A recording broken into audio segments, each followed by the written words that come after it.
Okay, today we have the third and last part of the lecture series, Machine Learning for Protein Structure Prediction. The speaker is Nazim Bouatta from Harvard Medical School. Zoom audience, please put your questions in the Q&A box and we will answer them in that. Take it away. Yeah, thank you. Today I will be covering the third part of my lectures on machine learning for protein structure prediction. So just to remind you a little bit, in lecture 2, I provided a detailed account of AlphaFold2 architecture.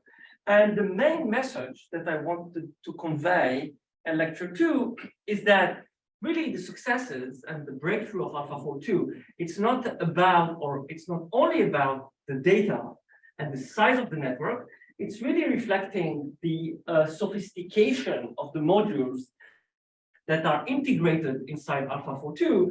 And those modules, they reflect sort of the inductive bias that we have about protein biology in terms of evolutionary information and MSAs, and the geometry of those proteins in terms of the structure module and the pair representation and the communication between different representations.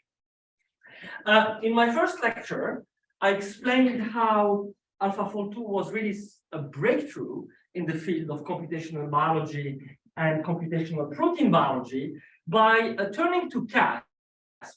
So just to remind you briefly, CASP is the Critical Assessment Protein Structure Prediction. This is an experiment happening every 2 years.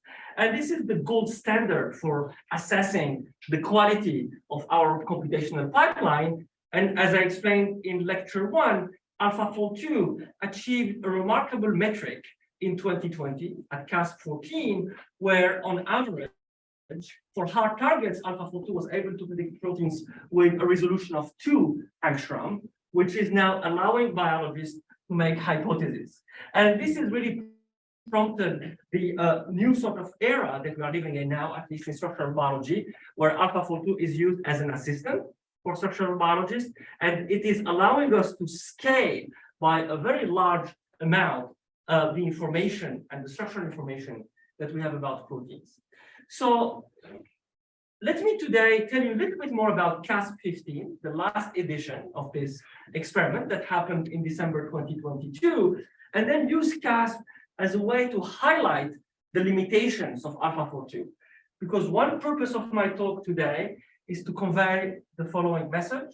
Despite its remarkable successes in predicting proteins starting from sequence, there are still limitations, intrinsic limitation to AlphaFold2, and understanding those limitations will allow us to think about the next opportunities or the next steps in the field. So as I said, I'm turning to CASP15. What you see here, these are the results from different participants, from the best to the lowest. They are ranked with the given score. And to reflect on AlphaFold2, I start by noticing that the vanilla AlphaFold2 that was introduced in CASP14 is achieving a performance that is conveyed by AlphaFold and AlphaFold2 standard. So this is a little bit puzzling, you may say. How come it is that AlphaFold2 is not anymore topping CASP15? When we look more closely at the top participant at CASP, the third from 1 to 3, in fact, in one way or another, they were all using AlphaFold2 or a variant of AlphaFold2.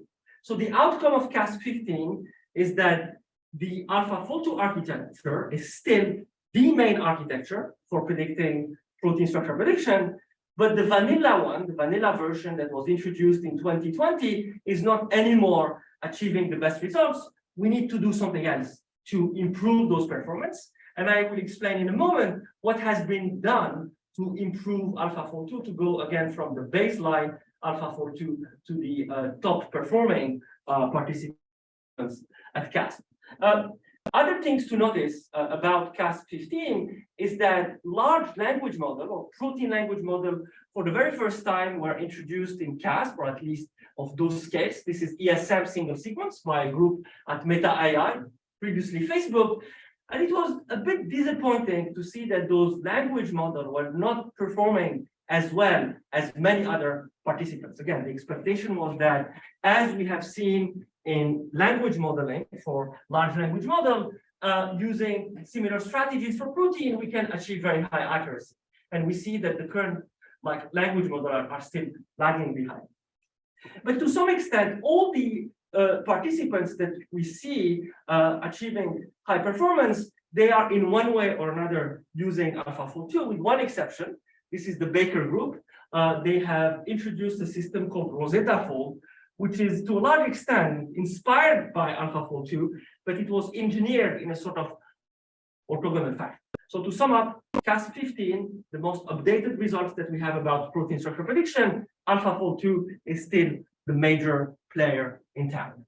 And to explain why certain participants did better than the baseline version, I will pick this participant, Bjorn Warner, who did very well according to certain metrics. He topped the competition. And to explain really what happened, I will focus on this slide. So each dot here is a target that was introduced at CASP, a protein. The blue target is the baseline AlphaFold2. The yellow one is Warner. And what you see, typically, this is the metric that tell you how good you are. So the higher, the better. This is the ranking confidence. Just to remind you, AlphaFold2 is not only giving you a prediction, it's giving you also a confidence score that is assigned to every prediction. So the best kind of situation, the best sweet spot is being on the top right of this kind of plot. And what you see here is that if you start with the baseline AlphaFold2 with those blue dots, using Warner strategy, you are moving at the top of the square on the right-hand side. So that explains why Warner did very well. Now the question, how he achieved this substantial improvement, we see it for certain targets. The arrow is very long, suggesting that there's a substantial improvement. Basically, it's using sampling. AlphaFold2 is not predicting one model. The baseline system is predicting 5 models, 5 predictions per protein. They might not, they don't need to be exactly the same. So what Warner did, instead of generating 5 models from the baseline system, he generated thousands and thousands of prediction per target using sampling strategies. So basically, if you pick your AlphaFold2 prediction, you can play with the number of recyclings, you can play with the dropout, you can subsample the MSAs, you can combine the recycling, the dropout, and the subsampling of the MSA, and you generate a much larger number of models. And to insist to do all these kind of strategies, you don't need to retrain AlphaFold2. There is no training happening at this stage. All those kind of modification are happening at the inference stage. So in a nutshell, you generate much more models by playing with recycling, dropouts, subsampling, MSAs, and combination of those aspects. And then you try to pick the models that have the highest confidence. So this is an example. This is a target, T1107 from CASP. And each dot here is a predicted model from Warner strategy. And then the idea is, or the challenge, once you have predicted all those targets, which one you have to pick and which one you have to submit to CASP, because at CASP you are limited in the terms of models that you can submit. So next, Warner is using a confidence metric for ranking confidence. And in this case, we see that this point is a very good point, and it was submitted by Warner because it has a high confidence score, and it is indeed predicting the complex with a very high confidence. So here you see the example. The native protein, this is a complex, is in green and blue. The baseline prediction of AlphaFold2 is in pink, and you see that there is a complete mismatch.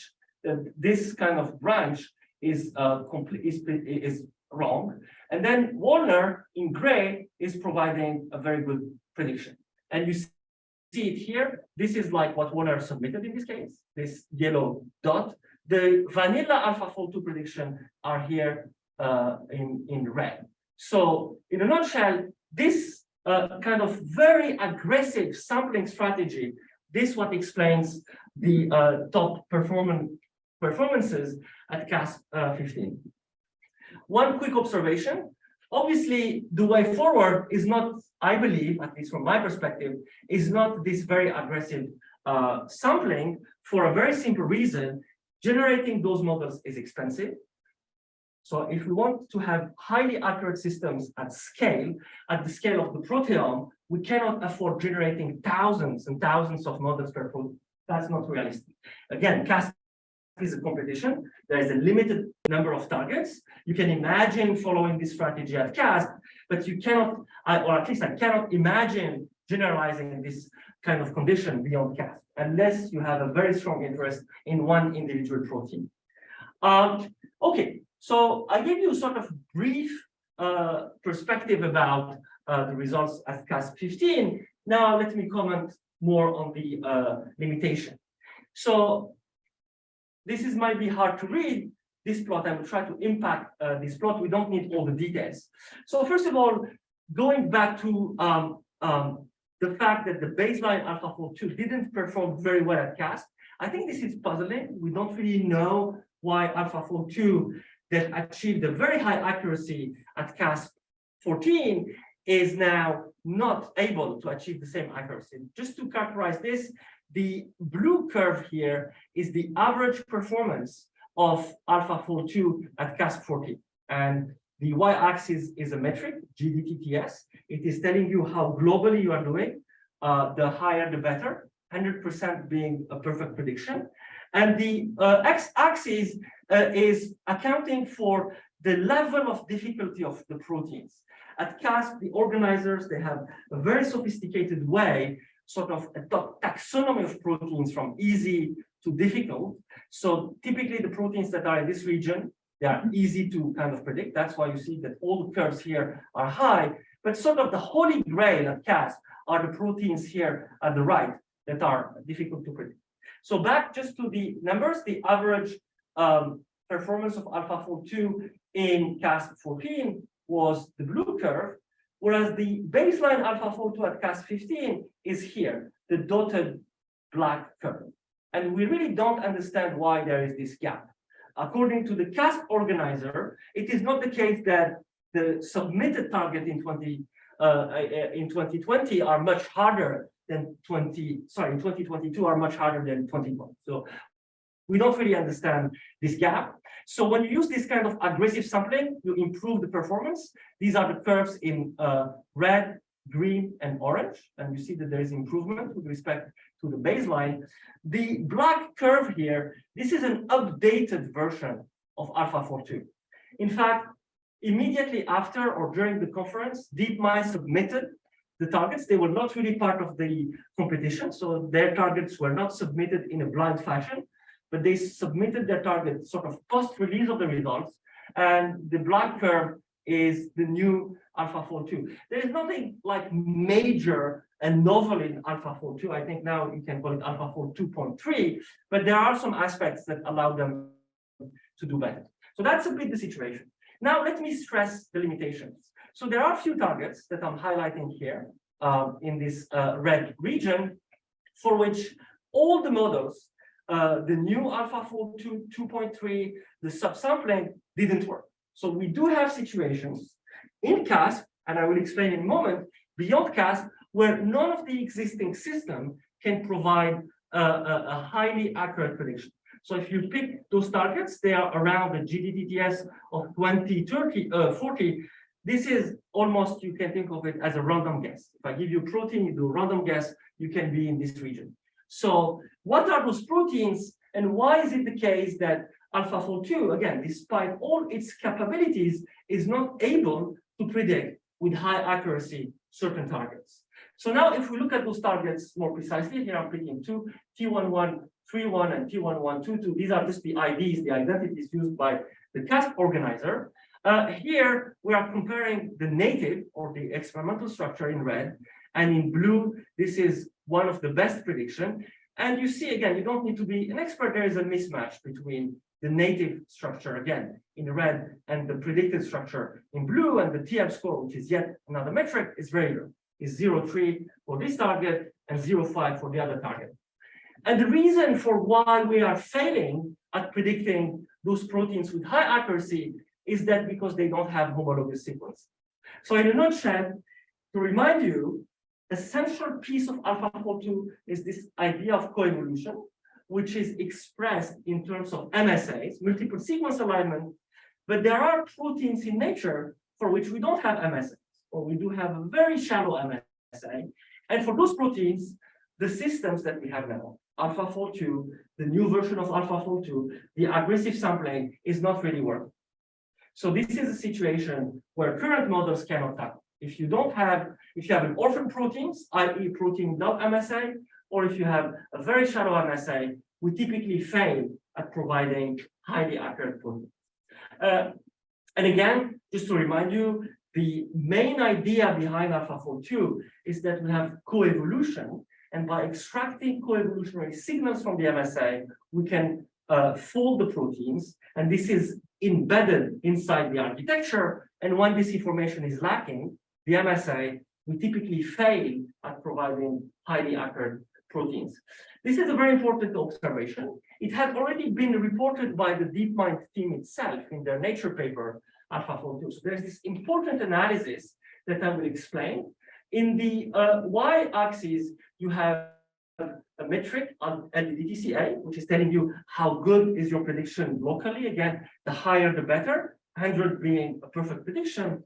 And on the x-axis, you have a metric, NEF or NF, which is roughly telling you how deep is your MSA and how diverse is your MSA. And the higher the NF, the better is the quality of the MSA. And what we notice is that when NEF is high, the predictions are very high. Again, here, each dot is a protein from the PDB, from the protein data bank. So these are proteins that were released after the training of AlphaFold2. So there is no linkage between the training, the validation, and the test. So they are independent outside the training set. And again, when NEF and the MSA quality is high, on average, we have very high predictions, very good predictions. But at some point, we see that there is a substantial decrease in the performance when NEF is small.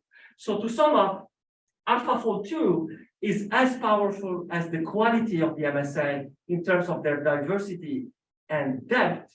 But when this diversity and depth are lacking, we do know that there is a substantial decrease in the system performance. So that's one major limitation, and I will explain why biologically it is relevant.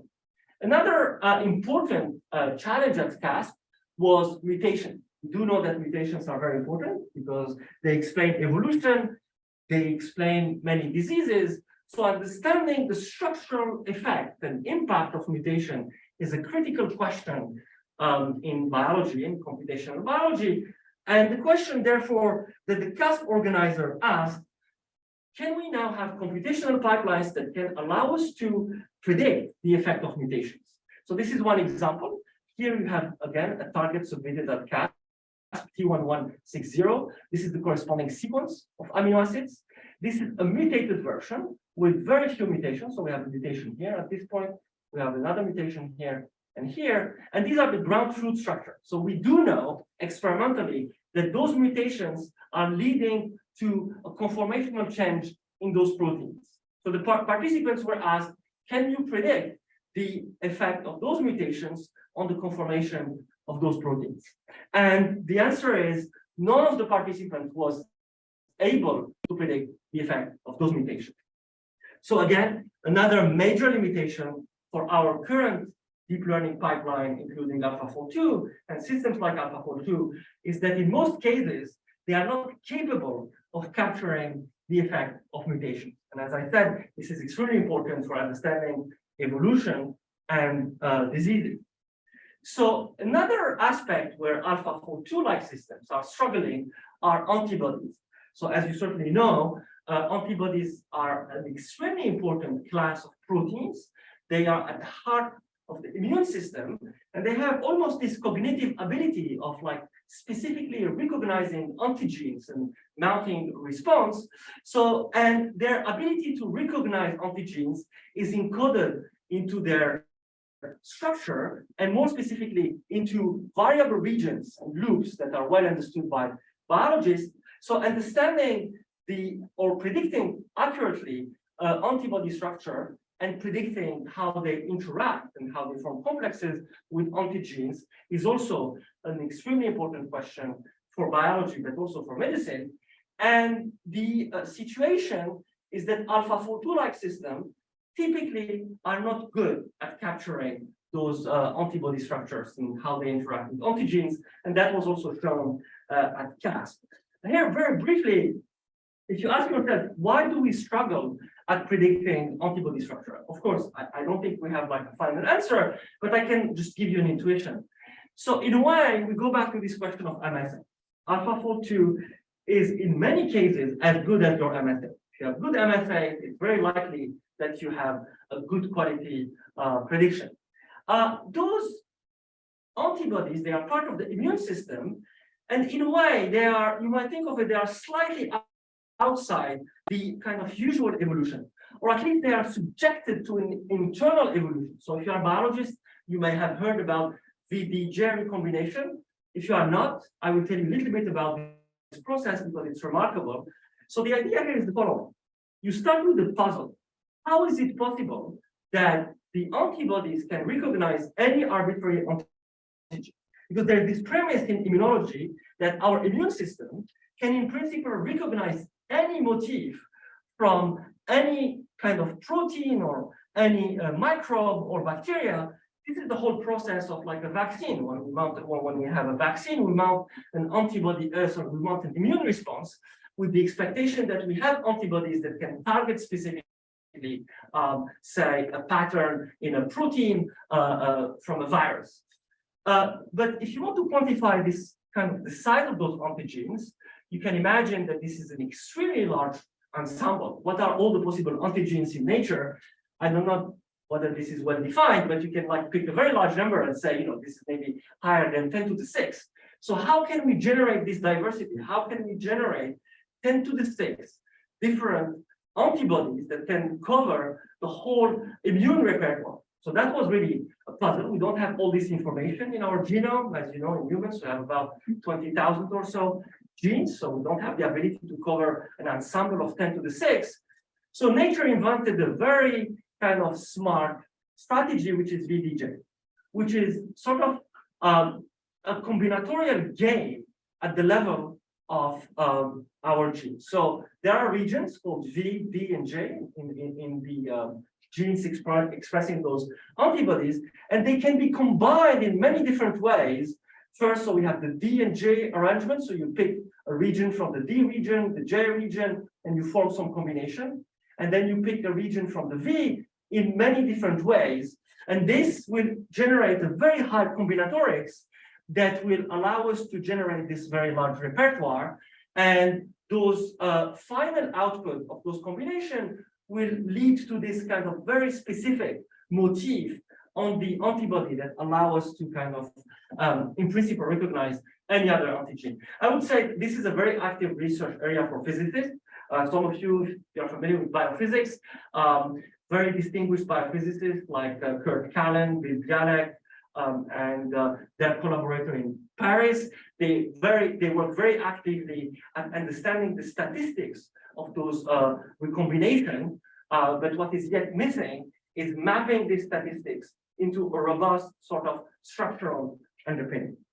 And so, because this is a sort of Darwinian process, there is a selection process happening not at the level of the species, but it is happening at the level of individuals. So it's a little bit outside the scope of the MSA. Okay, so I briefly mentioned the limitation of AlphaFold2. I explained, or at least I tried to convey, that those limitations are partly reflecting the power of the MSA-based approach. AlphaFold2 is powerful because of those MSAs, but its weakness is in a way encoded into its sort of power. But those limitations are not only sort of academic questions, they have very specific implication to biology. So for instance, we would like to predict orphan proteins for which we don't have MSAs. We would like to predict accurately rapidly evolving proteins, for instance, for viruses. They evolve very rapidly, for which we don't have an MSA, or for which we have a very shallow MSA.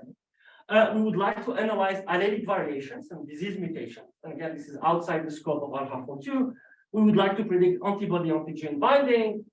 we would like to explore rapidly designed structures. So these are structures that are designed by humans. So in principle, they don't have evolutionary information.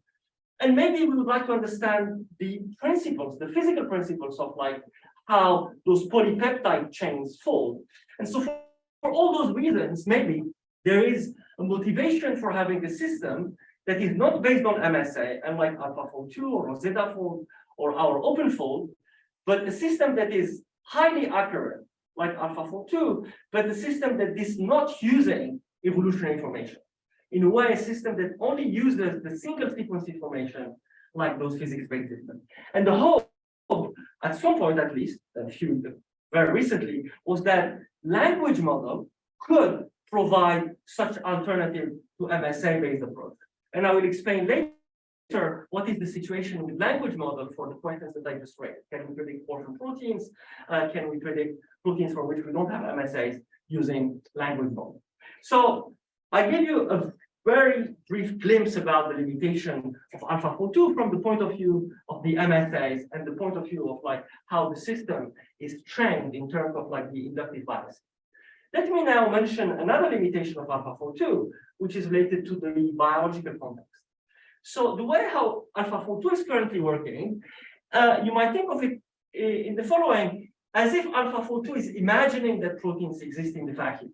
It's predicting proteins as individual units, but as we all know, proteins don't exist by themselves. They exist in a biological context. So for instance, most proteins, few exceptions like enzymes, but most proteins, they act in a cell by forming complexes.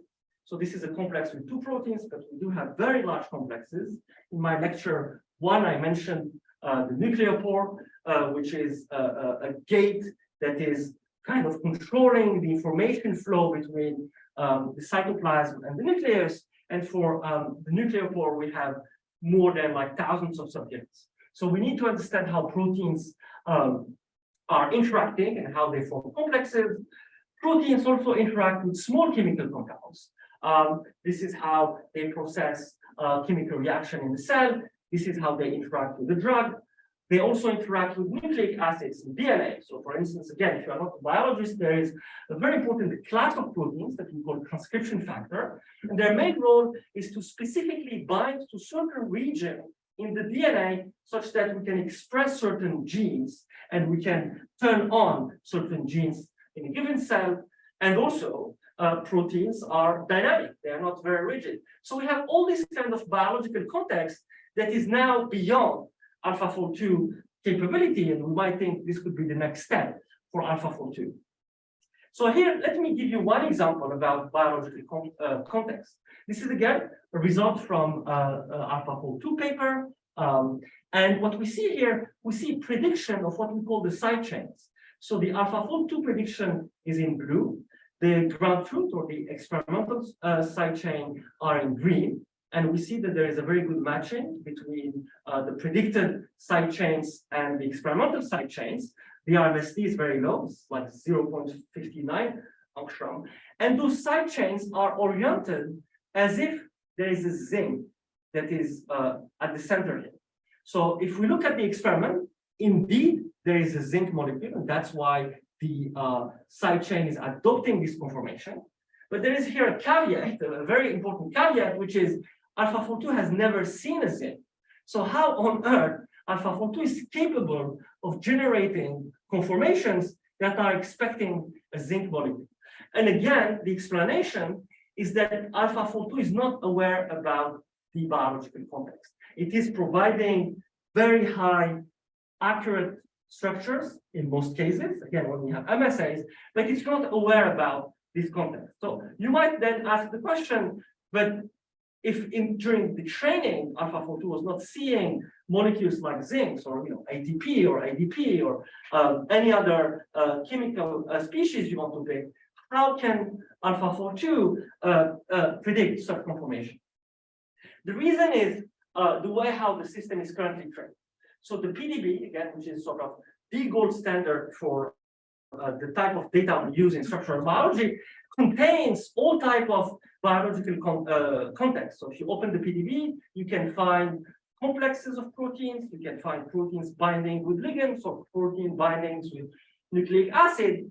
And the way how AlphaFold2 is currently trained and all other systems is that we read those files, we read those entries in the PDB, and we will artificially pick the protein from those files, and we set aside the kind of chemical and biological context. And then we take those proteins as a starting point for training. But again, proteins are not rigid objects. They have, and they are subjected to conformational change. So for instance, going back to the case of the zinc, we may have picked many cases from the PDB in which there was a zinc.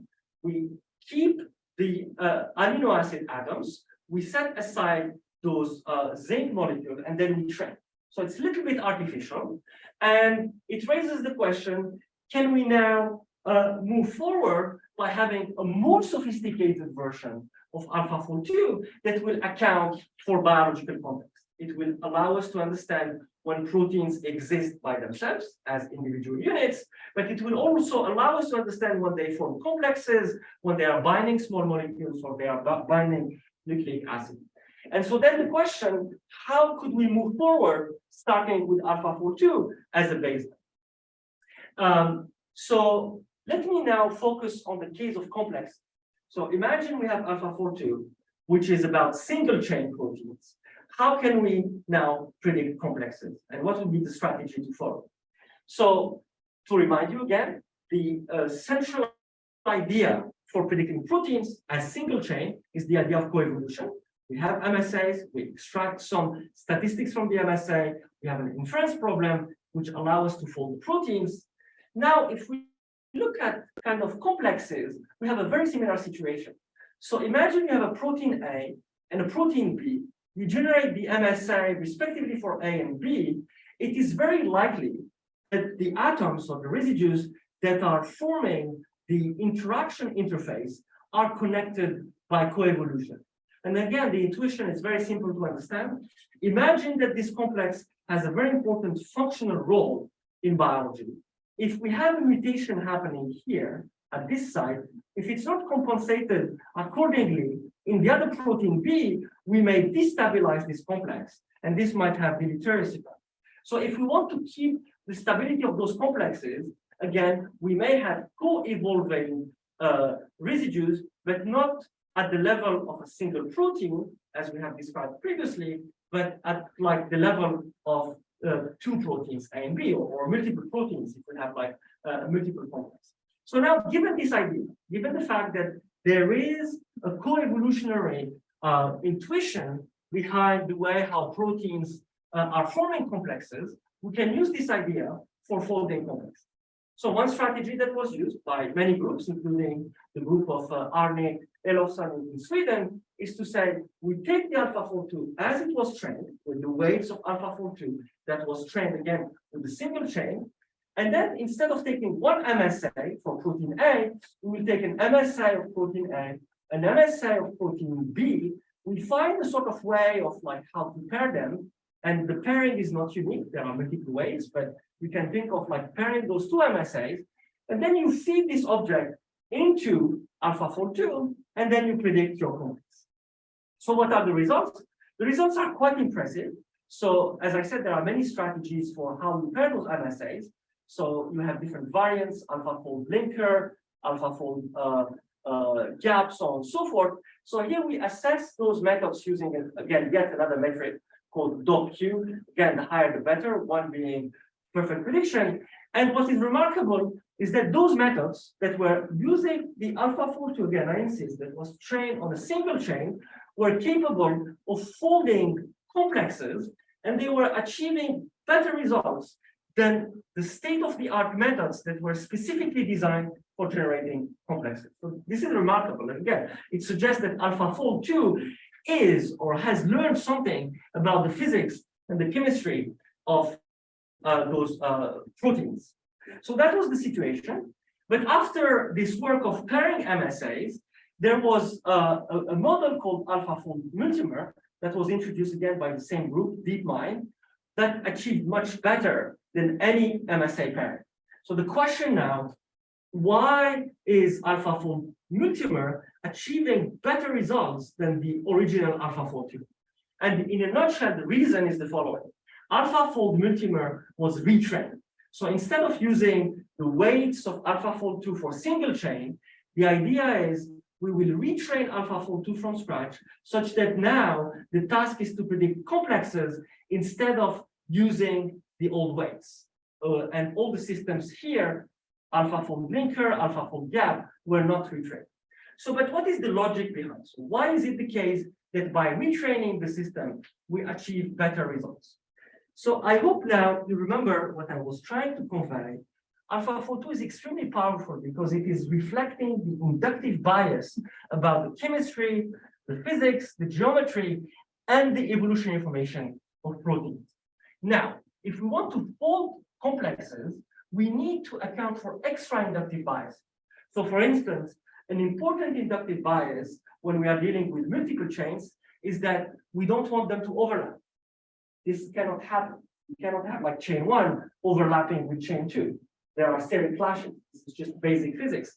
So by adding this kind of inductive biases in AlphaFold2 Multimer, the DeepMind team was achieving better results. So, but the net outcome of this analysis and beyond predicting complexes, the way to move forward, if we want to start with AlphaFold2, but expand the biological context, we need to retrain the system. We cannot just use AlphaFold2 as is, because it was trained in a very specific case, which is predicting single chain. If we want to add nucleic acid, if we want to add ligands, small molecules, complexes, we need to retrain the system. So again, the moral of this discussion is the next steps in deep learning application for biology and structural biology and capturing sort of contextual knowledge and better knowledge is retraining the model that we have.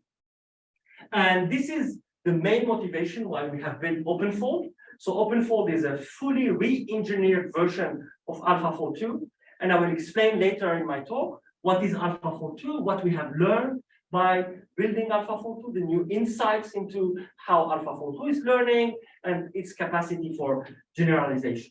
But what I want you to keep in mind now, the main reason why we have built OpenFold is this idea of capturing better the biology of those molecular systems by retraining those systems and using the right inductive bias. On top of OpenFold, we have also released Open Protein Set. It's a database of 5 million deep and diverse MSAs. And I believe this is the largest collection of publicly available MSAs. Again, to remind you to train those systems, you need to generate MSAs. This is quite expensive. They are not publicly available. So we have released this data set for the scientific community. Okay, so now let me step back and insist about this retraining strategy and why OpenFold is extremely important in the landscape of existing models. So let's start now by looking at the existing pipelines. So we do have AlphaFold2 again. Yeah, I can explain this later. So I'm looking at the existing model, AlphaFold2, RosettaFold, I mentioned. This is a sort of orthogonal version that was inspired by a large extent by AlphaFold2. So we want systems that are highly accurate to move forward in biology, which is the case of AlphaFold2 and RosettaFold. We want to use platforms that are broadly used. AlphaFold2 is using JAX, so if you're familiar a bit with machine learning, whereas RosettaFold is using PyTorch. PyTorch has its own advantages because this is broadly used. There are many packages and many modules that one can use almost off the shelf, and like JAX, which is not yet, or is not yet as broadly used as PyTorch. And you also need data to retrain your system. The MSAs are a central piece, and the data are missing from the publicly released version of AlphaFold2 and RosettaFold. They haven't released the MSA. So OpenFold is checking all the boxes. It is highly accurate, as I will show you later in my talk. It is built on top of PyTorch, which is this broadly available platform. So if we want to explore a broader biological context, we can take advantage of many existing modules, and we did it for our own OpenFold. the data are available, so we can use OpenFold and retrain OpenFold for protein biology. And maybe the most important point to notice is that AlphaFold2 and RosettaFold, in their publicly available version, they are not trainable. We don't have the training code for AlphaFold2 and RosettaFold. So, as you certainly know, and as I explained, AlphaFold2 is becoming now sort of almost a natural toolkit for many biologists, certainly structural biologists. The code for inference, for making prediction, is available, but for retraining the code, many elements, using, for instance, many loss functions, are not available. So we don't have a publicly available trainable version of AlphaFold2 and RosettaFold. And the main advantage of OpenFold is that the trainable code is available. So we can use it, of course, ourselves, but anyone in academia or industry can take OpenFold and retrain it using the data that we have released and the trainable code that we have released. And so this is a nice summary of what OpenFold is by Yann Lequin. I believe many of you know who is Yann Lequin. If you don't know, Yann Lequin is one of the leading figure in modern deep learning, and I think he was responsible or partly responsible of the renaissance of deep learning. So this is his summary of OpenFold. So OpenFold is an open source, trainable, memory efficient, GPU-friendly PyTorch reproduction of AlphaFold. I think it's a very nice summary. So because it is publicly available, the very first application of OpenFold came from Meta AI, or previously known as Facebook, where they have used OpenFold in combination with a very large protein language model called ESM, that I will explain later in my lecture. And by combining the two, they were able to release the ESM metagenomic atlas, which contains over 600 million proteins. And again, just to remind you the scale, the currently available structures in the PDB for proteins are slightly over 200,000. And now we have over 600 million proteins predicted by ESM-Fold using as a baseline architecture our OpenFold. And what is remarkable about this database, first of all, visually it's very nice. You can play with it, you can explore many proteins. So here, each dot is a protein. So if you click on a dot, you have the corresponding structure, the corresponding confidence score. And many of those proteins, in fact, when you look at them closely, they don't correspond to structures that were previously known to biologists. So they are sort of really opening a new avenue, new spaces for our structural understanding. So that's the situation with ESM Atlas, and I insist again, the importance of having a trainable code that can allow you to go beyond the original AlphaFold. And again, I insist in the case of ESM, the original AlphaFold was trained using MSAs, multiple sequence alignment. The system that generated this atlas was not using MSA, it was using embeddings coming from language model. Okay, so to move forward, I hope I give you enough argument that the way forward for molecular and structural biology is to take AlphaFold2 very seriously, but we need to retrain the system and to account for the correct and right inductive biases that will correspond to different situations that we would like to capture. The chemistry of the small molecules, the dynamics of the protein, the complexes, and their interaction with amino acid. I will speculate a little bit about where we can move forward. If you don't like speculations, please ignore the next slides. I will go back to OpenFold, but yeah, sometimes it's good to speculate.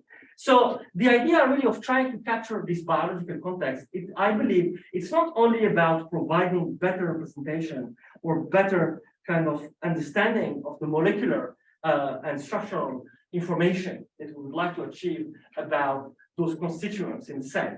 I think the longer term vision is to say the better grasp we have about those molecular machines, proteins, RNA, DNA, small molecules, the better position we will be at having a sort of a mechanistic model of a cell.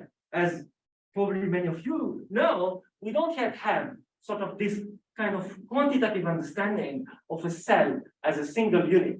We have many experiments, we have many data, but we don't have a sort of principled approach for understanding a cell sort of from a mechanistic and molecular perspective.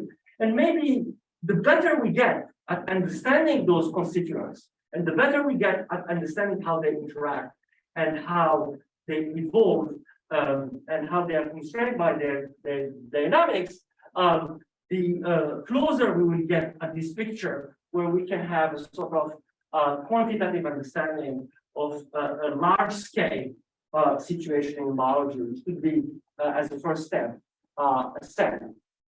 This is obviously very hard, as many of you know. In physics, there is this famous paper by Philip Anderson, who is a very distinguished quantum physicist, where he was trying to articulate this point: more is different. And his view was that if you try to understand condensed matter physics, you don't really need to know all the details about particle physics and chromodynamics and nuclear physics. And the reason is that there are situations in physics where we have sort of decoupling between scales. This was articulated, I believe, better by Kenneth Wilson and Leo Kadanoff, where in situations where we have effective field theory, say, in physics, we know how to understand the information and how the information scales in terms of relevant, irrelevant operators, so on and so forth. There are situations in physics that are still subtle, like turbulence. But certainly in biology, things are much more complicated and much more complex. I mean, first of all, we don't have mathematical theories in biology that describe systems at scale. And the decoupling between different scales is not at all obvious in biology. And just maybe to pick an example, a very kind of heuristic example, is unfortunately the pandemics that we were witnessing. So just to think about the scaling, a small mutation happening in the spike protein of a tiny virus propagated not only at the level of a cell or a tissue or an organism, propagated at the level of very large populations and beyond. So we don't really understand the decoupling. So one approach that was suggested in the last couple of years that was really prompted by the sort of genomic revolution is that because we have the ability of collecting a lot of kind of genomic information in terms of like sequencing, and now we have even the ability to sequence cells at the very high resolution, we could imagine having a mathematical system that takes as input those information, the genome and the genes that are expressed. We can characterize the proteins in all the machines. We can build some mathematical systems that characterize the network of genes at the level of the cell. For instance, we can think of gene regulatory networks. This will give us a picture of a cell, and we can think of like downstream analysis. This is, of course, a fascinating kind of research area with many exciting results. But I think it has one main limitation, which is related to our discussion about understanding better molecular systems, which is effectively this route from the genes to the molecular machines is missing. Typically, in most systems biology approach, we are kind of starting with this genomic information and immediately building kind of models about the networks of those genes. And the reason is very, I believe now, easy to understand why this step is missing. It is missing because we don't have much information about those machines. We don't have high throughput experiments that tell us what those machines are, what is their conformation, what is their dynamic, how they interact in a cell, what is their temporal and spatial dynamic. So effectively, that is the situation to a large extent in systems biology currently. And I believe this is one reason why we are not yet able to have sort of abstract, higher order representation of those gene regulatory networks starting from genomic information. Maybe, again, I said this is speculative, so if you don't like speculations, you can ignore this part of the talk. I think it goes back this idea that we can start with the genes and provide the representations about cells. It's quite old. So I believe many of you are aware about this book. Physicists were interested by living organisms. This is not something recent. And there's this famous book by Erwin Schrödinger, What is Life? And he was trying to ask a question from a physics perspective: how can we understand life? And as you may know, one thing in the book, he's suggesting that one central question about living organism is to understand where is the information, where is the genomic information stored, and he was suggesting that it should be stored in a sort of aperiodic crystal. This idea really kind of had a deep influence on like Francis Crick. So this is a picture of Crick and Watson at the Cavendish in Cambridge. And the thought was that Erwin Schrödinger had a deep influence on molecular biology, at least the early days of molecular biology. I think this is not completely a fair statement, despite the fact that What is Life is a very nice book and very well written. Max Pérouse, who really started modern structural biology in Cambridge, they got the first Nobel Prize for structural biology. Here they are proudly holding the very first structures that were resolved using X-ray crystallography. Max Pérouse and his colleagues, and even Crick later, were not really impressed by what is life. And in a nutshell, their argument is the question that was raised by Erwin Schrödinger, that the central question is about the information storing module. Where do we store the information and how we convey the information to offsprings is not by itself enough to understand biology. And if you want to read a little bit more about it, that was, I think, beautifully conveyed by Sidney Brenner, who's another famous biologist, who was really trying to think about biology from a sort of quantitative perspective. And according to Sidney Brenner and others, maybe the right sort of metaphor for biology is what von Neumann suggested roughly with the beginning of modern computers. And unlike Schrödinger, von Neumann realized that what matters most for self-replicating machines, living organisms, are two things. We need to understand the information storing module. These are the genes in biology. But maybe more importantly, we need to understand the information processing module. So the idea is that you need to read the tape. The information is typically in a one-dimensional tape string. You need to read the tape, you need to duplicate the tape, and you do it again and again and again to explain sort of replication. And if you allow yourself having mutations, at some point errors in this kind of duplication system, you can have evolution. And those information processing modules, today we know what they are. These are the proteins, the complexes, and their dynamics, and the way how they interact. And because we don't have much information about those objects structurally and dynamically, we are not yet able, I believe, to build the right abstraction to understand how fundamental units in life will work, like a cell. So the question is, how can we tackle kind of those problems? How can we start building representations that are accounting for those molecular constituents, the proteins, the chemical compounds at scale, not as just individual units? I mean, here we can turn again to language modeling deep learning, because much of the developments that we see in deep learning are to a large extent coming from language modeling. So some of you might be familiar with Pathways, PALM. This is a system by Google where the idea, you train a large language system, but instead of focusing on one task, you have a sort of multi-modal task. You can try to understand language understanding, code completion, arithmetics, so on and so forth. And so the idea here is that instead of having many different tasks that are trained independently, we have a sort of universal pipeline that will account for all those different modalities. And the idea, because the system was exposed to many different modalities, it may learn better for each individual modality if it was trained sort of individually. And PALM, for instance, was also used for mathematics. There is a system called Minerva, which is trying to understand some mathematical propositions. Minerva now is, I think, achieving the performance of very good high schoolers. And so this Minerva mathematical system was trained partly using PALM. So how this multimodal training will be applied to biology? So the idea is that you will use a strategy very similar to Pathways, where now you have a multimodal system. You take many different inputs. They could be the amino acids, the nucleic acid, those chemical compounds.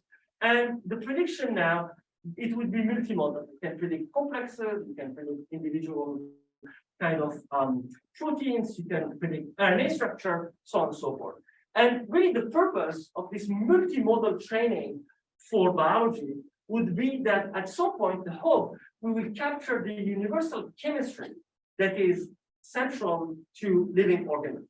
And this might help us maybe at some point, if we are optimistic, to start not only reasoning over individual proteins, but we may start thinking about pathways, for instance, pathway biology, which would be, I think, a major improvement, and cell as a next step. So now I close my speculative kind of parenthesis and I go back to results. So as I mentioned earlier, one way to move forward and to capture better the biological context is using our OpenFold, because it is a trainable system that one can use and one can extend the original AlphaFold.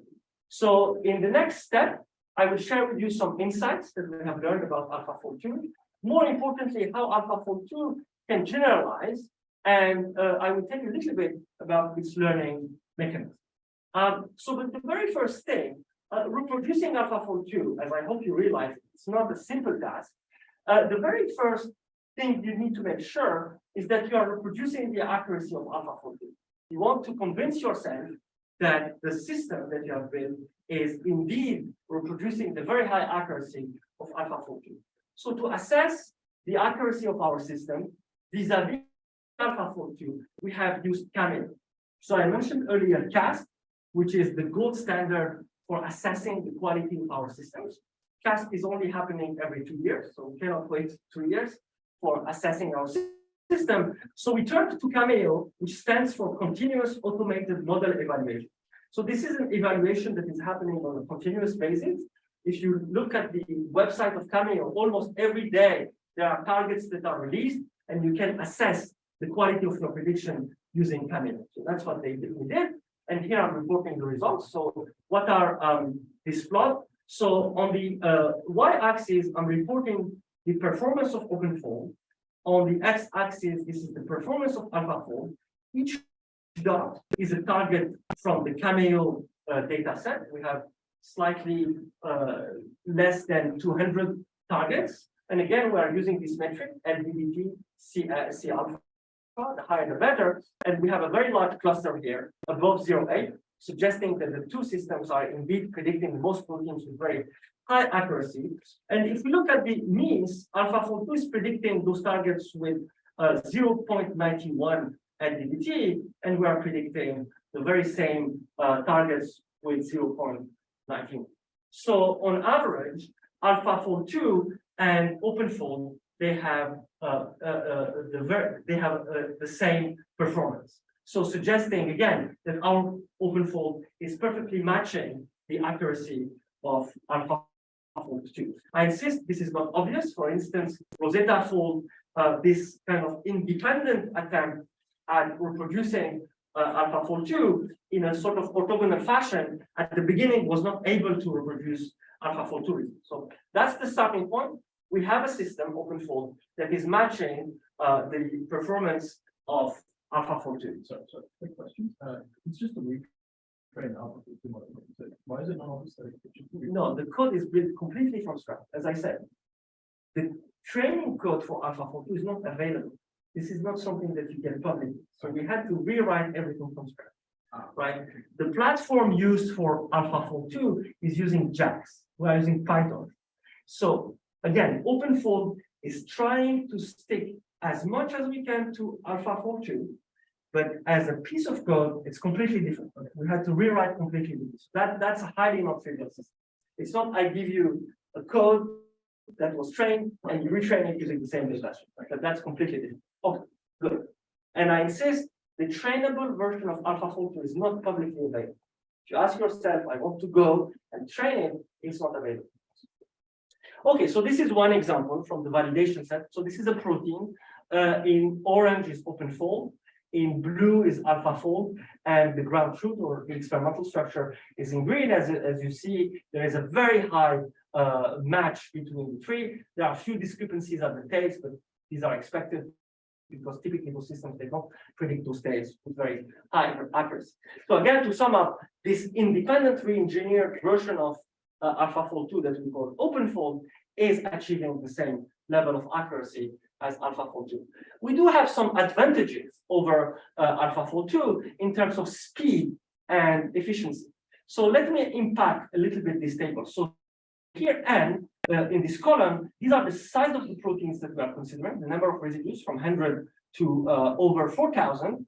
These are the time for the inference time, how long it takes to fold those proteins. And here, these are the times for OpenFold and AlphaFold. And what you see until about 1,000 residue, OpenFold is substantially faster than AlphaFold. So we have a faster system. And we believe the reason, again, we have picked this PyTorch platform, which is broadly available, and like AlphaFold2, we have trained our system on GPUs that are commercially available, whereas AlphaFold2 was trained using JAX on TPUs. So it's not obvious that the kind of optimization you will achieve on TPUs will be reflected on GPUs. Here I'm just speculating, but the fact is that we have a faster implementation, and I may add a few words about it later. Our also implementation is more efficient. So typically, if you use an A100 GPU, these are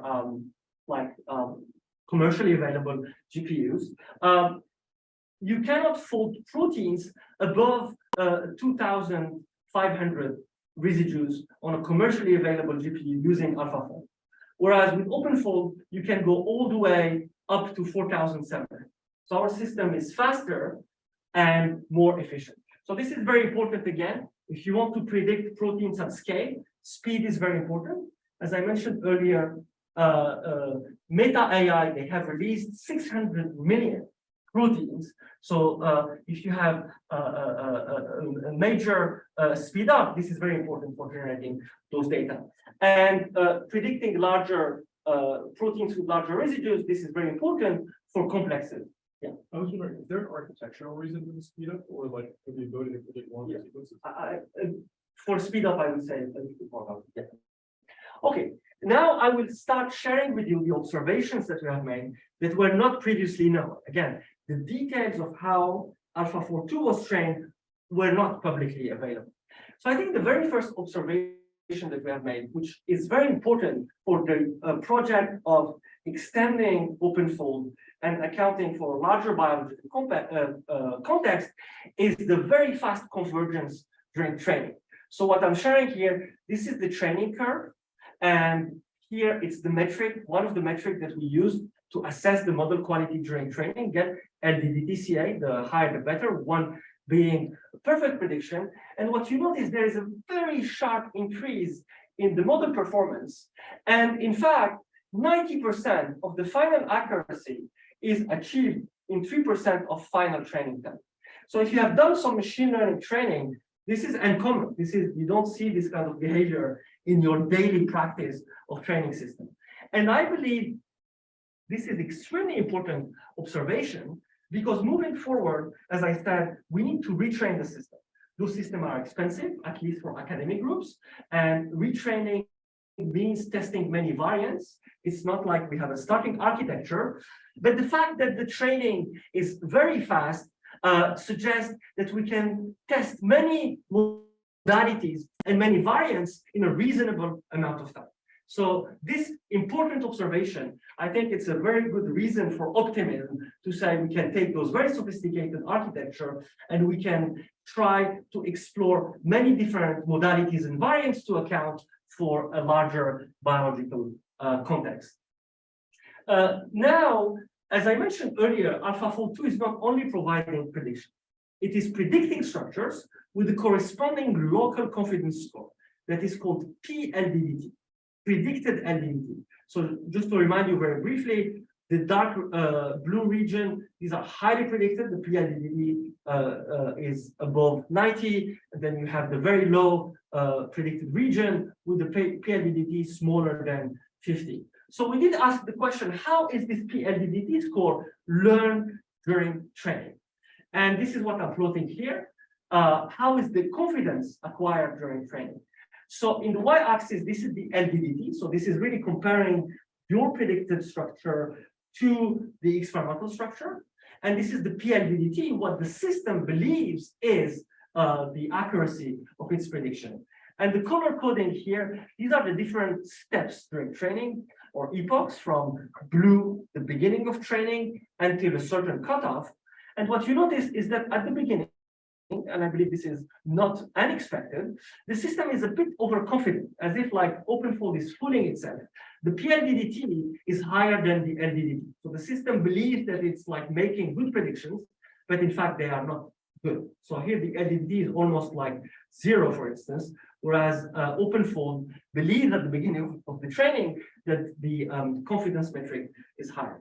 But then if we follow here the training steps, the system quickly, very quickly start to calibrate this score. And then finally, we have a good calibration between the PLDDT and the LDDT score. So what's the whole purpose of this plot is to say that we can trust those numbers. Those numbers, the predicted LDDT, they are in a very good correlation with the LDDT score, that is the objective score comparing prediction with structure. And as I conveyed earlier, this is extremely important for experimental biologists, because when they use AlphaFold2 and they have predicted structure, they want to make hypotheses. But in order to make hypotheses, they need to know what is the confidence that is assigned to different regions. And again, this plot is suggesting that the PLDDT is indeed a very good score. So now let me tell you a little bit about OpenFold capacity to generalize. I think this is very important from many perspectives, from the perspective of understanding deep learning networks, because the question that we often ask ourselves, deep learning so far is a sort of a black box. We don't know really how those networks work. And I believe one important area of research in the near future, at least in biology and computational biology, is to understand better how systems like AlphaFold work, how they have this, why they have this ability at making very good predictions. On the other hand, we would like to understand how they generalize, because of the sort of project that I have outlined earlier. Can we capture better the biological context? Can we go beyond single proteins and capture the larger, more general biological context? So here I will start with some orthogonal work about scaling. So some of you might be familiar with this work, scaling laws for neural language model by a group of scientists at OpenAI. And their idea was to understand how neural networks and language model in particular scale in terms of the data size, the parameters used in the model, and the compute that is used. And their observation is that typically the scaling is following a sort of power law. So if I focus like on the data size, what this plot is telling us, here we are looking at the loss function. Here, the lower, the better. And when we increase the data size, we notice that there is an improvement in the performance, and the scaling is following a power law. So you may ask a question, what is the behavior of systems like AlphaFold2, and how do they scale with respect to data size, parameters, and compute? And this is also very important because it tells us more about how those systems behave, but it allows us also to better explore the how to improve the architecture of those systems. Unfortunately, I will not be able to show you those curves, because as you can imagine, this is very expensive to generate. You need to retrain the system using different data sizes and parameters, and you don't have this compute. I will give you sort of an heuristic picture contrasting with the data size. So just please keep in mind that for language model, we do have this power law relationship between performance and data size. The scaling really goes beyond in machine learning data size, parameters, and compute. It's also tied now to the sort of type of symmetries that we consider when training those systems. So here I'm picking a rather recent paper by a group here at Harvard, Anequip, where the idea is to use geometric deep learning to reason over molecular system in quantum chemistry. And one important piece now in geometric deep learning is equivariant networks. They account for the symmetry of the problem. In the case of quantum chemistry, they account for rotational and translational symmetry. And one way to build those networks is to use tools that are standard in physics and group theory, like spherical harmonics. So you can expand your convolutional function in terms of what we call rotation order, the L parameter in your spherical harmonic. And what they notice here is that when you have an invariant network, when the order parameter is set to 0, you have a slope, which is described here in pink. But when you start increasing this order parameter, so you have an equivariant network that is accounting for higher order representation in terms of those spherical harmonics, we have a much better slope, suggesting that equivariant networks that account for the symmetry of the problem, they scale better than invariant networks. So just to sum up, understanding scaling performance in machine learning is very important. So now in biology, we did ask the following question about our system, about data size in particular. As I said, the amount of data that we have is given by the PDB, the protein data bank. We need to do some filtering and to keep non-redundant structure. So the starting point is to pick all what is available in the PDB. So this, we call it like the full data set, 100%. And this is the training curve in sort of red. And we achieve a performance slightly above 0.8 LVDT. And then the experiment we did, we said, let's now start reducing the training set by randomly sampling from the PDB. So we take 15%, 12%, so on and so forth. And what is remarkable, what we have noticed, is that this is the full PDB, again, to remind you the red curve. When we sample and we take about 15,000 structures and 50,000 and then 15,000, we still achieve roughly the same performance. So again, I don't have a plot to show you for scales, because as I said, I didn't have the resources to run all those experiments.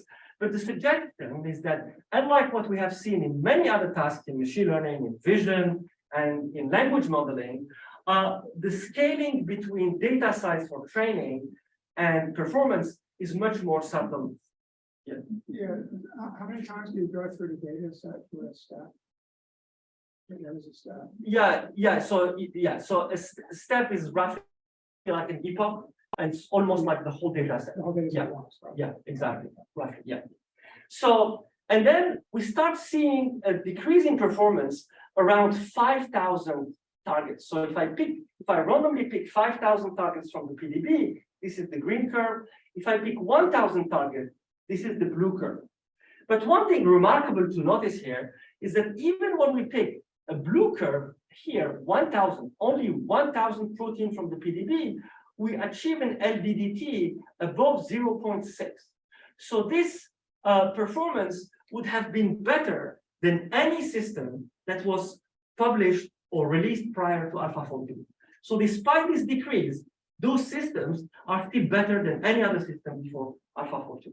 And again, suggesting that in biology, or at least in protein biology, data size is not a critical aspect as I said, in vision and language modeling. There are experiments that we would have liked to run, and I can give you a glimpse of those experiments. So we ask ourselves the following question. So imagine that we start training the PDB with 1,000 structure, and we achieve a certain performance. If you remember, I said in AlphaFold2, there is this self-distillation step. You train your system, you generate in silico data, and then you use those in silico data as a training set, and then you retrain and you improve the performance. I showed you this. So can we take the 1,000 experiment, generate in silico data, and again, because we have a confidence score, so we will select highly accurate structure, increase the data set, and get back to the original performance. I think this is a very important experiment because it would suggest that we can, in a way, speed up the experimental process.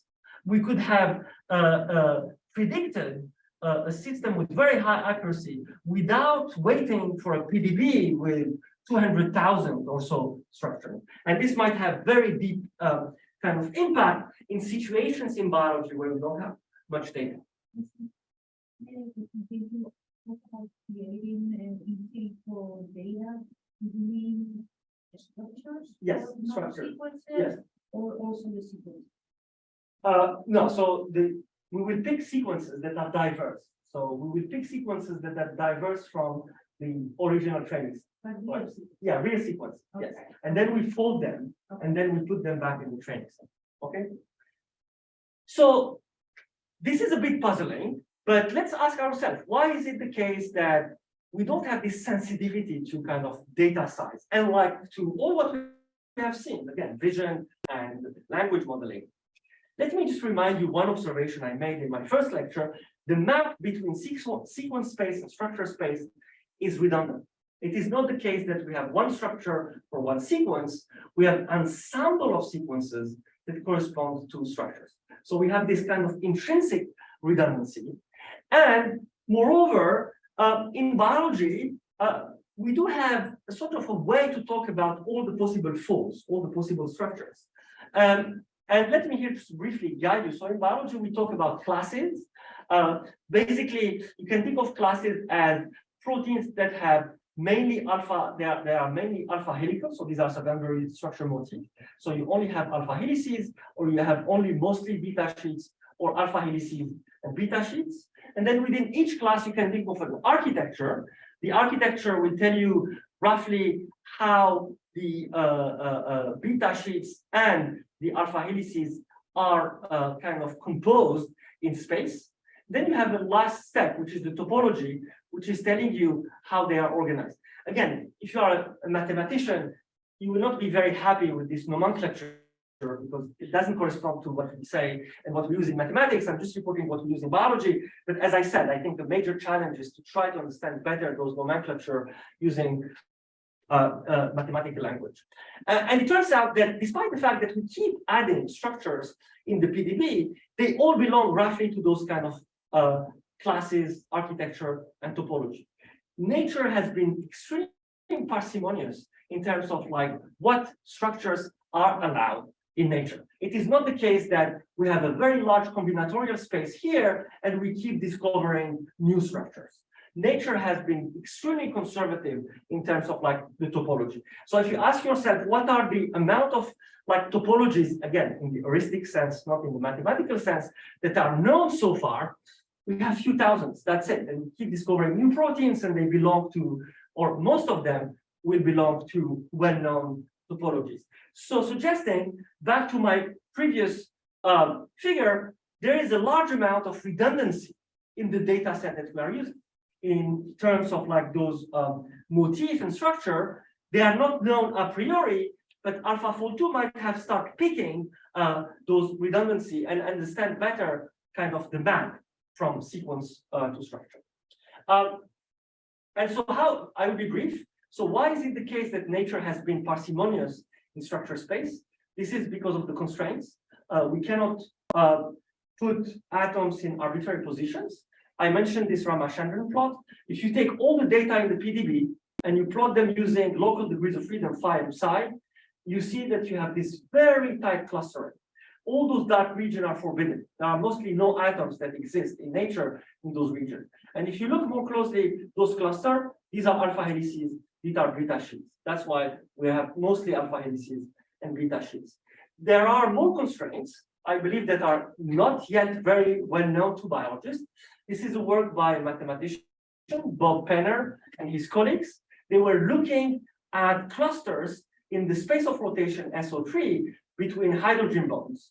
And what they discovered is that even if we go beyond these very local structures, there is a very nice clustering suggesting again that there is a very high constraint on the allowed folds that may exist in nature. But as I said, we need a better mathematical language to talk about those folds, and this is lacking, and that was already highlighted by Misha Gromov. So let me now pick another type of experiment that we did. So we did say that there is this redundancy in the map between sequence to structure, and this redundancy might explain the fact that we don't have a scaling in terms of data size for our task. So we turned to something more sophisticated. So we did say, instead of randomly picking targets from the PDB, let's do something more sophisticated. So let's pick this idea of the class. Just to remind you, class are mainly alpha helical, alpha beta, or mainly beta. And then we said, let's train on one class and predict on an arbitrary number of classes. So this is very restrictive, right? We are saying we pick a model here, class 1. This is trained on mostly alpha helical proteins. This is model 2. It is trained on mainly beta-like proteins. But during validation, we are validating across arbitrary proteins. We are not restricting the validation set. We are only restricting the training set. So a few observations. First of all, the overall performance is obviously lower than the full training, which is around 0.8, but it's still high. It's around 0.7. And I remind you, this would have been better than any system prior to AlphaFold2. So even if we restrict the classes, which is a radical restriction, we are still achieving good results. Again, suggesting that AlphaFold2 and OpenFold, they have a remarkable ability at generalizing out of distribution, right? I only look at alpha helices or at beta sheet, vice versa, but I'm still able to learn to some extent with high accuracy protein structures. So this is an example from those experiments. This is a ground truth experiment. It's mostly alpha helical, as you see. This is the prediction coming from the system that was trained by seeing only alpha helices. The prediction is pretty good. It's like 0.88 LDBT. This is the prediction coming from the system that was trained mainly on beta sheets. Of course, there is a decrease in performance, 0.51, but still the system is able to predict certain alpha helices, although it has not seen many of those alpha helices during training. This is an example where instead of taking an alpha helical protein, we take a beta-like protein. So these are what we call beta sheets and beta strands. This is the prediction coming from the system that was trained just using alpha helices. The LDBT is 0.66. It's decent. And we see that the system here is hallucinating alpha helices because it was trained on alpha helices. It is starting to build some sheets like here, but it's not completing the sheets. On the other hand, this is the system that was trained with beta sheets, and here the prediction is higher, 0.72. So to sum up, of course, when we train on alpha helices, we get better results on proteins that have the same, that are in the same class, but it's still remarkable, nevertheless, that we can generalize beyond the class that we started with. Again, suggesting that those systems, OpenFold and AlphaFold2, they have this remarkable ability at generalizing. And then we also looked at the topology, again, the topology in sort of the biological sense. For topology, we have some clusters. So what we did here in a nutshell, so we pick all the topologies that are available in the PDB. So this is all the clusters. And then we start reducing those clusters by taking a percentage. And we see that obviously, as expected, there is a decrease in performance when we reduce the amount of cluster used during training. But as I said, the performance is pretty good. For instance, if we take only 10% of the topologies that are known, and we train on those 10%, which would correspond to those green lines, we are still achieving a good performance, better than any system before AlphaFold2. So the results that I showed you, they indicate the following, that despite the fact we have not been able to run systematic scaling analysis, the scaling for biological systems is much more subtle because of certain aspects that I mentioned, the redundancy, the map, and the results also suggest that systems have a very important ability at generalizing, and they also highlight the power of AlphaFold2 like architecture. But it is also the case that the systems are better at generalizing locally, not globally. And I think this is kind of intuitive. Locally, in a way, AlphaFold2, when it's learning, it doesn't need to know much about the topologies and the architecture. This is more like a global feature. When we look at global kind of metrics like the GDTTS, which is capturing the global fold, we see that there is a much more important impact on this kind of split experiment that I mentioned. So for instance, here, when we look at the GTTS, again, this like global score, and we look at the topology, we see that there is a substantial gap, first of all, between the different fragments, and also that when we reduce the clusters during training, there is a very important gap that we see here. Again, just highlighting that locally, in a way, all those information about topology and classes are not very important for AlphaFold2. They become more important for the global fold. But also this, I think this is also suggesting that the taxonomies that we are using in biology, again, these are expert-like taxonomies, they might also highlight a little bit of our subjective knowledge. They don't really correspond to maybe fundamental principle in nature. They don't correspond to like the physics and the chemistry of those kind of folding objects. Okay, so in a nutshell, what this suggests, the kind of scaling with data size, it suggests that we might have the ability at tackling problems in biology for which we don't have much data. So this is one example. This is like predicting RNA structure from sequence. This is very similar to protein structure prediction. We have the same problem. The idea is that we believe that much of the information needed for folding a large class of RNA and for achieving that 3D structure is encoded into their sequence of nucleic acid. And if we find a map that takes us from sequence to structure, we could now start predicting RNA with very high accuracy. One immediate conundrum is that unlike proteins, we don't have that many structures for RNA in the PD, because typically they are hard to characterize experimentally using our familiar techniques. So one sort of pessimistic view would say that deep learning is tightly connected to the amount of data that are available. We don't have enough data for RNA, therefore we will fail at folding RNA.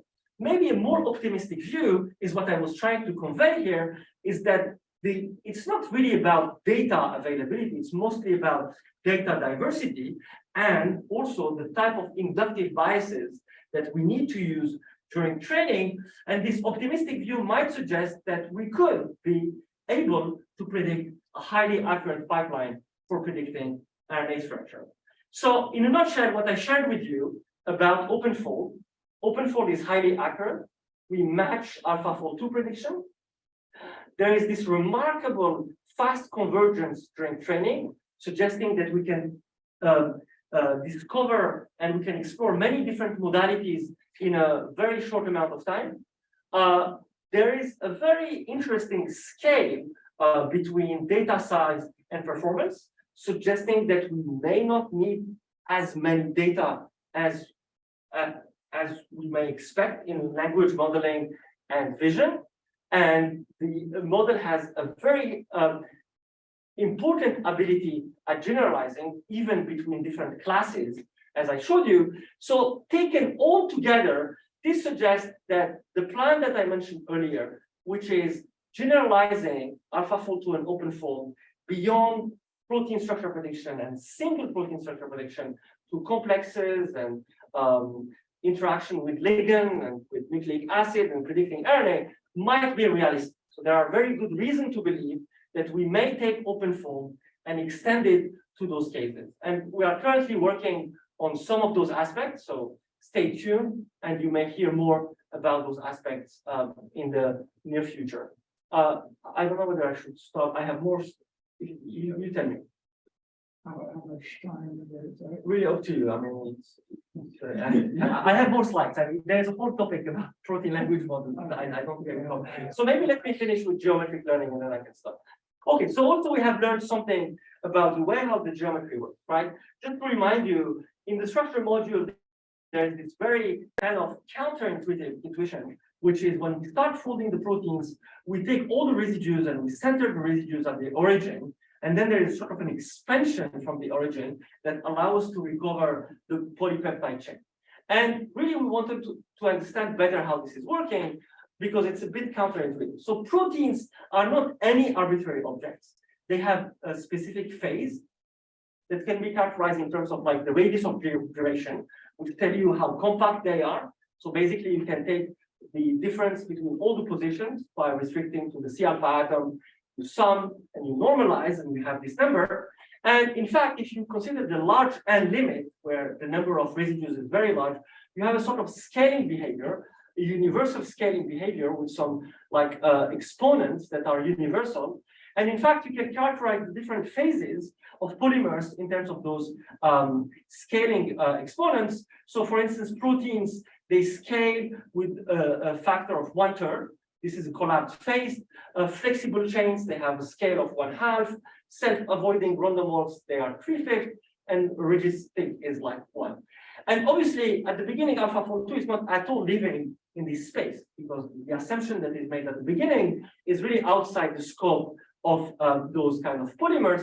So we wanted to test kind of the scaling behavior for AlphaFold2. So what you see here in yellow, this is the scaling behavior of proteins as they exist in experiments. They scale with like a factor of 1/3.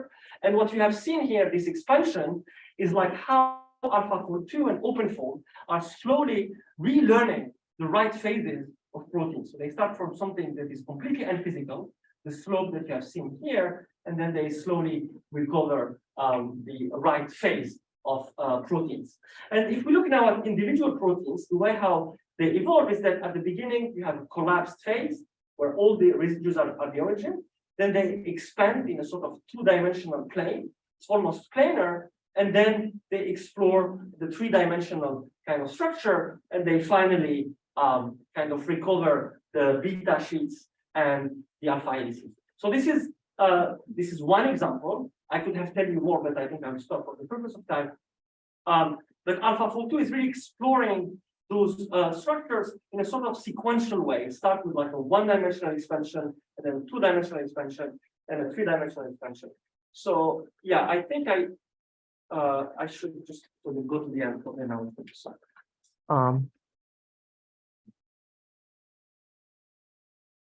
Yeah, as I will skip the language model, maybe for another. Yeah, maybe for lecture. Yeah, why not? I mean, it's, okay. So thank you very much, everyone. I just wanted to highlight the OpenFold team. Of course, this is a teamwork and a group of extremely talented students. I would like first to highlight Gustav, who really did remarkable work. He's now at Harvard. This is about the language model, so I didn't mention that today, and the our partners that allow us to do this work. I would like also to thank Mike for organizing those lectures. It has been really pleasure, and Sergey and Farzan and Maureen for their help. Thank you very much.